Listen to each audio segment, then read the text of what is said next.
Hello, I'm Chiranjib Sengupta, and you're with me on the Energy Connects podcast. This episode is part of the Energy Markets and Geopolitics podcast series produced on behalf of ADIPEC, where we discuss the impact of the Middle East conflict on global energy markets. Our discussion this week focuses on energy security and the age of energy intelligence. Global electrification and the concept of energy addition has led to the urgent need for more electrons of all colors and flavors on expanding grids.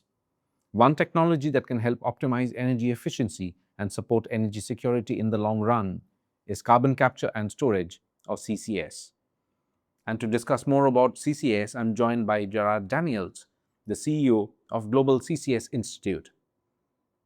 Jarad, thank you so much for joining us today on the Energy Connects podcast. Absolutely. Pleasure to be here with you today. Thank you very much. Now, what are your thoughts on the role of CCS in energy, in the age of energy intelligence, and how do you see the ongoing conflict shaping and influencing that role?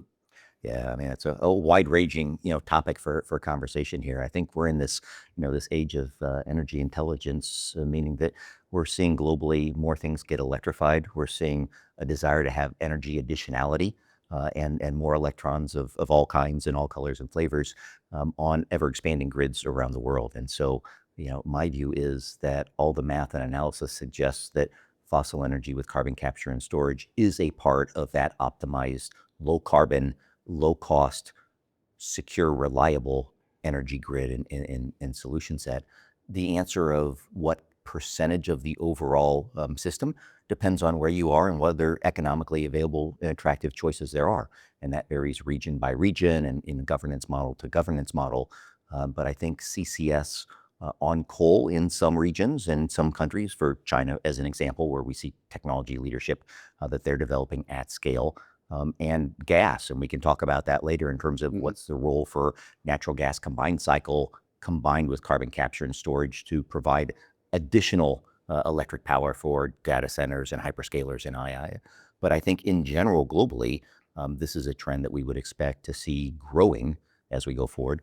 And again, all the climate math and analysis suggests that carbon capture and storage, is on the order of gigatons part of the solution to get to net zero. Now, a conversation that comes up, especially now in the context of everything that's happening, is about energy efficiency.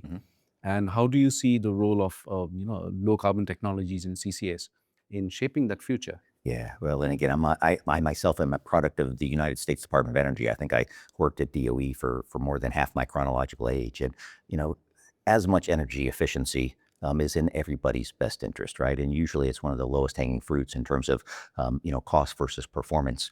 And so there are some countries and some examples where energy efficiency is, really the way that those systems have developed, where energy is imported and expensive. So Japan's an obvious great example. There's other, regions and countries where energy efficiency was not at the forefront of conversations and investment decisions. And so there's room for improvement.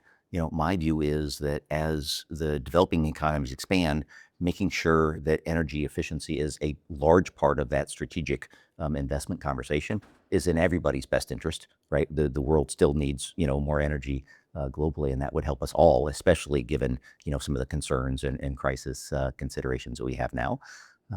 But again, you can look at energy efficiency on a number of levels, whether it's, on the demand side, in terms of better, insulation and simple things like this.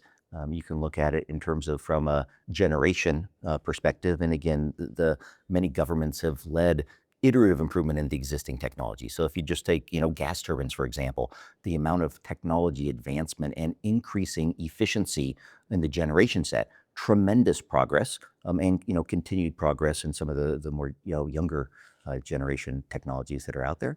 But again, it's a conscious effort to include energy efficiency. I think for CCS as a technology, you continue to see advances in energy efficiency in the carbon capture in storage systems, right? And you can see efficiencies and economies of scale, and you can also see energy efficiency in the capture part of the overall value chain. So my sincere hope is we'll continue to see energy efficiency across all of those constructs. Now, you made an excellent point about hyperscalers and data centers. So, how central is CCS to ensuring the success of data center corridors? Yeah, well, I think, and again, it depends on what country and region, you're framing that conversation. But from North America, where we sit here, my view is it's absolutely essential, and we're seeing a lot of activity in corporate leadership in that regard.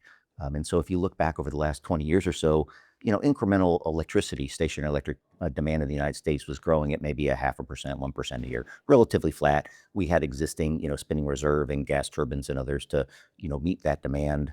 Plurality of our states had renewable portfolio standards, so any additional generation capacity was, usually wind and solar. And all of that changed several years ago when AI-inspired growth in data centers really took off in an exponential curve. I think took most of the industry by surprise.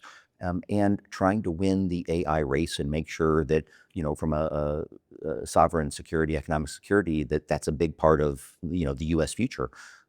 There is tremendous interest and activity to provide the power, and in many cases, low carbon power for these data centers and hyperscalers. Speed is of the essence, right? And so, some of these projects are being put forward faster than the typical utility rate-based public utility commission process. And so you see some data center developers looking to say, well, we're going to build our own, generation capacity behind the meter, so to speak, and connected to the grid, down the line. They want that resiliency and reliability being grid connected, but they don't want to wait for that power to come. They want all forms of power, right? But as these data centers scale and become more power intensive, they need larger amounts of power and larger bytes, hundreds of megawatts at a time. And so I believe that we're seeing gas will be a large part of that, and hopefully decarbonized with gas combined with carbon capture and storage will be a part of that. We're starting to see commercial activity in that regard, and I expect that will continue. You mentioned one word, which was resilience. Mm-hmm. And now in the context of everything that's happening, that's a key word. From your point of view as the CEO of Global CCS Institute, how can energy systems and governments and companies build more resilience into the future? Yeah, well, and again, to me, I'm a big fan after 30 years in the government of public-private, collaboration, right? So there is clearly a government role to lead that, strategic investment in countries' infrastructure and to decide how they want to help steer and shape that, forward path in terms of all forms of energy to consumers and the populace.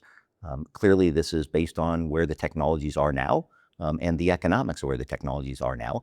And as many countries of the world lean into a lower carbon future, right, to say, okay, what do we need to do based on what is available today and what will be available in the future? And so I really think that requires government and industry leaders to work together. There is no silver bullet. There is no one size fits all solution.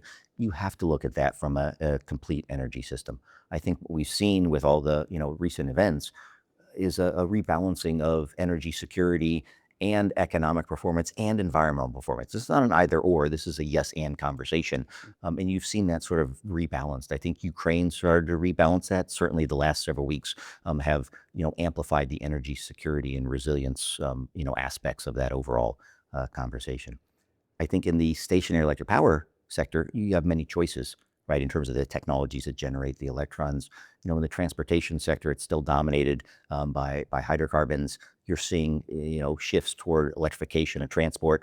We would expect that to continue, but it's interesting to think about, given the uncertainties in the world, is that going to accelerate a diversification of where we get our energy sources? How long and what are those time constants it's going to take? And if people need to make investment decisions today, what is that going to look like? And it's, fascinating conversation. And again, that conversation is different in every single country probably in the world today, given their, individual circumstances. Absolutely. Jarad, it's been such a pleasure talking to you. Thank you for your excellent insights. Well, you're welcome. Thank you for doing what you do, and it's been a pleasure. That was Jarad Daniels, the CEO of Global CCS Institute, discussing the impact of the Middle East conflict on global energy flows and markets. Thanks for joining us for this special episode of the Energy Connects podcast. This is part of our ongoing Energy Markets and Geopolitics series produced on behalf of ADIPEC. And you can go to energyconnects.com for our rolling coverage on the Middle East conflict. Don't forget to follow us on social media and subscribe to our newsletter for regular updates. A big thank you to our amazing production team working behind the scenes to bring these episodes to life for you. Thank you, and I'll see you soon on the next episode of the Energy Connects podcast.